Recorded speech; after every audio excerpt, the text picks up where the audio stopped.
जहाँ बात चल रही हो दुनिया के महान योद्धाओं की, वहाँ सिकंदर का नाम ना लिया जाए तो ये मुमकिन ही नहीं है। इतिहास में सिकंदर को एक ऐसा इंसान कहा जाता है जिसने दुनिया के ज्यादातर हिस्सों को जीत लिया था। सिकंदर भारत को भी जीतना चाहता था, लेकिन हमारे देश के एक बहादुर राजा की वजह से सिकंदर भारत को जीतने में नाकाम रहा। कौन था ये राजा और कैसे इसने सिकंदर के इरादों को नाकाम किया, चलिए देखते हैं। सबसे पहले हम ये जानते हैं कि सिकंदर कौन था। सिकंदर यूनान का निवासी था और उसका जन्म 356 ईसा पूर्व को पेल में हुआ था। अपने बाप फिलिप की मौत के बाद सिकंदर मैसेडोनिया का शासक बना और उस वक्त सिकंदर की उम्र महज 19 साल थी।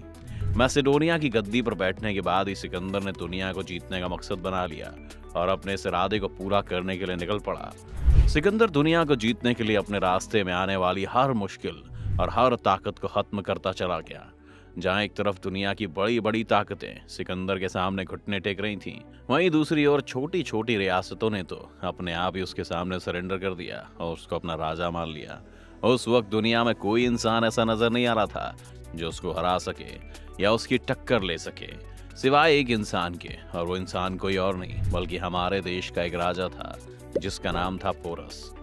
दोस्तों, राजा पोरस एक ऐसा इंसान था जिसके साथ ना तो इतिहास ने इंसाफ किया और ना ही उसके देश वालों ने, क्योंकि भारतीय इतिहासकारों ने राजा पोरस को वो अहमियत नहीं दी जिसके असल में वो हकदार थे। आपको जानकर हैरानी होगी कि राजा पोरस के बारे में दुनिया को ज्यादातर जानकारी यूरोपीय इतिहासकारों से मिली। भारतीय इतिहास में राजा पोरस के बारे में जानकारी तो है, लेकिन इतनी ज्यादा नहीं है। अब थोड़ी जानकारी राजा पोरस के बारे में हम आपको बता देते हैं। राजा पोरस ने अपनी सल्तनत कैसे हासिल की, इसके बारे में भारतीय इतिहास की किताबों में ज्यादा मालूमात नहीं है, लेकिन ये बात तो सच है कि 327 ईसा पूर्व झेलम नदी के किनारे जो एरिया आज पाकिस्तान के पास मौजूद है, वहां राजा पोरस का राज्य हुआ करता था। जिस वक्त बादशाह सिकंदर पूरी दुनिया को जीतने के लिए निकला था, उसी वक्त भारत में भी राजा पोरस के नाम से एक नई ताकत उभर रही थी। धीरे धीरे राजा पोरस छोटे छोटे कबीलों और बादशाहों को हराकर बहुत ताकतवर हो चुका था। राजा पोरस के लोग ईरान के बादशाह दारा को टक्कर देने को मानने लगे थे। सिकंदर धीरे धीरे ईरान की बॉर्डर पर पहुंच चुका था। ईरान को राजा पोरस का पड़ोसी समझा जाता था।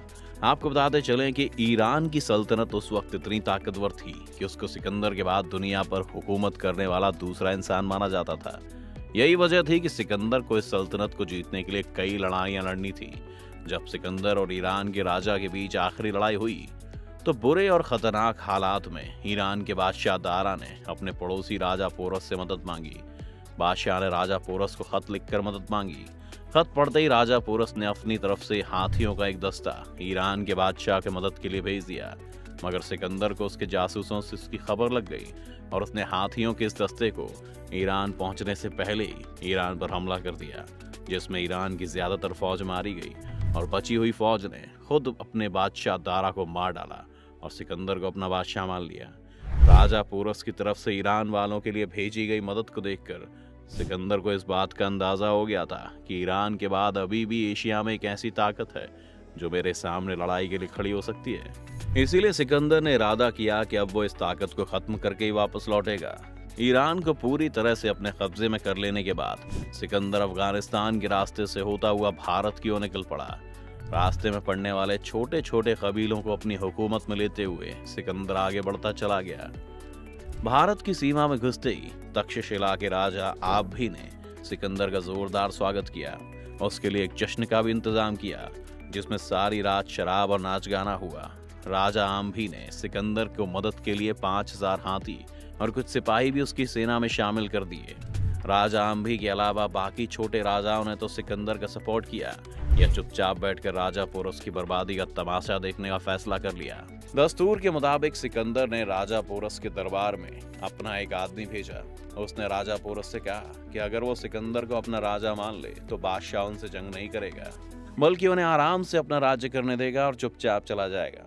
राजा पोरस ने उसकी ये बात ठुकरा दी, जिसकी वजह से सिकंदर गुस्सा हो गया और अपनी फौज लेकर पोरस पर हमला करने के लिए निकल पड़ा। लेकिन पानी से पूरी तरह भरी झेलम नदी ने सिकंदर का रास्ता रोक लिया। नदी के उस पार अपनी पूरी फौज लेकर राजा पोरस भी सिकंदर का मुकाबला करने के लिए तैयार थे। इतिहासकारों का मानना है कि राजा पोरस के पास सिकंदर से ज्यादा बहादुर सिपाही थे जो अपने देश के लिए अपनी जान तक देने के लिए तैयार थे। इसके अलावा पोरस की फौज में 300 ऐसे हाथी थे जिन्हें खास तौर से जंग के लिए तैयार किया गया था। उस वक्त हाथियों को जंग का सबसे ताकतवर हथियार माना जाता था। आखिरकार अपनी होशियारी और सूझबूझ से एक रात सिकंदर झेलम नदी को पार करने में कामयाब रहा। नदी पार करते ही सिकंदर का मुकाबला पोरस की एक छोटी सेना से हुआ जिसका कमांडर पोरस का अपना ही बेटा था। इस सेना को सिकंदर ने बड़ी आसानी से हरा दिया। इसके बाद राजा पोरस और सिकंदर के बीच लड़ाई शुरू हो गई। आपको एक और बात बताते चलें कि यह लड़ाई इतिहास की इकलौती ऐसी लड़ाई थी जिसमें टाइम तय किया गया था कि सूरज निकलने से सूरज डूबने तक की लड़ाई होगी, रात में कोई लड़ाई नहीं होगी। शुरू में तो राजा पोरस की सेना पर सिकंदर और उसकी सेना भारी पड़ गए, मगर बाद में जब राजा पोरस ने अपने हाथियों को लड़ाई के मैदान में उतारा तब लड़ाई एकदम बदल गई, क्योंकि ऐसा पहली बार हुआ था जब सिकंदर की सेना ने हाथियों की सेना से मुकाबला किया हो। थोड़ी देर में सिकंदर की सेना घबरा गई और सेना में हाहाकार मच गया, मगर इस बार भी सिकंदर ने अपनी होशियारी से लड़ाई का रुख बदल दिया। उसने अपने सैनिकों को ऑर्डर दिया कि हाथियों की आंख पर निशाना लगाए और अपने कुछ सैनिकों को चलती हुई मशालें देकर हाथियों के करीब भेज दिया, जिससे हाथी पागल हो गए और खुद अपने ही सैनिकों को मारने लगे। कहा जाता है कि पोरस के हाथियों ने उसकी सेना को इतना नुकसान पहुंचाया जितना सिकंदर की फौज भी ना पहुंचा सकी। बहुत ज्यादा बारिश हो जाने की वजह से मैदान में कीचड़ हो गया, जिससे राजा पोरस के रथ के पहिए कीचड़ में फंस गए, मगर राजा पोरस ने हिम्मत नहीं हारी और मुकाबला करते रहे। ये लड़ाई करीब 8 घंटे चली। लड़ाई में सैनिकों से लेकर राजा पोरस और सिकंदर बुरी तरह घायल हो गए। सिकंदर की ओर से जंग बंद करने की अपील की गई, लेकिन राजा पोरस ने अपील ठुकरा दी। सिकंदर ने राजा पोरस के एक दोस्त, वैसे तो राजा पोरस का दोस्त था मगर पहले ही सिकंदर से जा मिला था, उसको सिकंदर के पास भेजा। उसके बाद समझाने पर राजा पोरस लड़ाई बंद करने को तैयार हो गए। यूरोपीय इतिहासकारों का मानना है कि लड़ाई का कोई भी रिजल्ट नहीं निकला, या फिर राजा पोरस को इसमें जीत मिली और सिकंदर वापस चला गया। यहीं पर है सिकंदर का एक बहुत ही पसंदीदा घोड़ा जिसका नाम बाऊकेफला था। उसकी मौत हो गई और सिकंदर उदास हो गया और उसने वापस लौटने का फैसला ले लिया। सिकंदर ने झेलम नदी के किनारे बाऊकेफला नाम का एक नगर भी बसाया। भारत से लौटते समय रास्ते में 323 ईसा पूर्व बेबीलोन में सिकंदर की मौत हो गई और एक बहादुर विश्व विजेता बनने का सपना देखने वाला इंसान इस दुनिया से चला गया। दोस्तों, आपको क्या लगता है, सिकंदर महान था या हमारे देश का राजा पोरस? कमेंट करके अपनी राय में जरूर दें।